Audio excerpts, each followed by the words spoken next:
আমি আশা করি আপনারা সবাই এই সূরাটা জানেন। বা'দা আউযু বিল্লাহি মিনাশ শাইতানির রাজীম, ইন্না আনজালনাহু ফি লাইলাতুল কদর। নিশ্চয়ই আমি কোরআনকে নাজিল করেছি লাইলাতুল কদরে, ভাগ্য রজনীতে।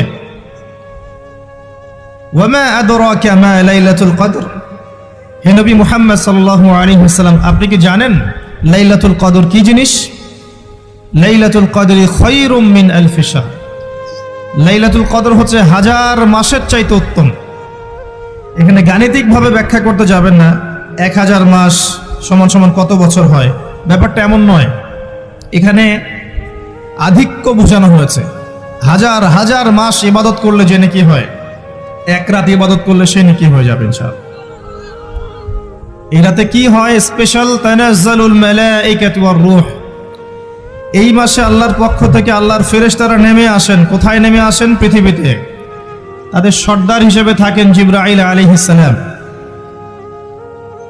তানাজ্জালুল মালাইকাতু ওয়ার রূহু ফিহা বিইذনি রাব্বিহিম, আল্লাহর রবের আদেশে তারা এই কাজটা করেন। মিন কুল্লি আমর, প্রত্যেকটা বিষয়ের ফয়সালা হয় এই রাতে। আপনার আমার তাকদীর লেখা হয়েছে আসমান জমিন সৃষ্টির 50,000 বছর আগে। আপনার আমার তাকদীর লেখা হয়েছে আসমান জমিন সৃষ্টির 50,000 বছর আগে। আল্লাহ পাক সমস্ত সৃষ্টির তাকদীর লিখেছেন প্রথম দফায়। দ্বিতীয় দফায় তাকদীর লেখা হয়েছে যখন আমার আপনার রূহ আমাদের মায়ের গর্ভে ছিল 4 মাস 10 দিন বয়স।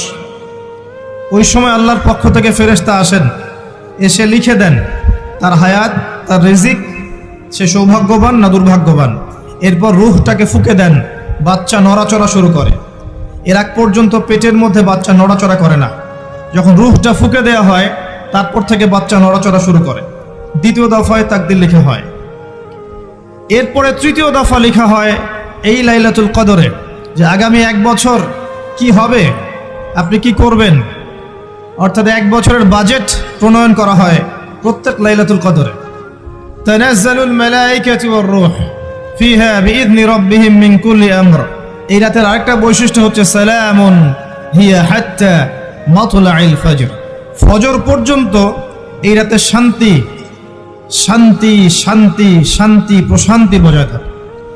এই রাতে আপনি যে দোয়া করবেন, যে কোনো দোয়াই করবেন, যদি আপনার রিজিকটা হালাল হয় ইনশাআল্লাহ কবুল হয়ে যাবে।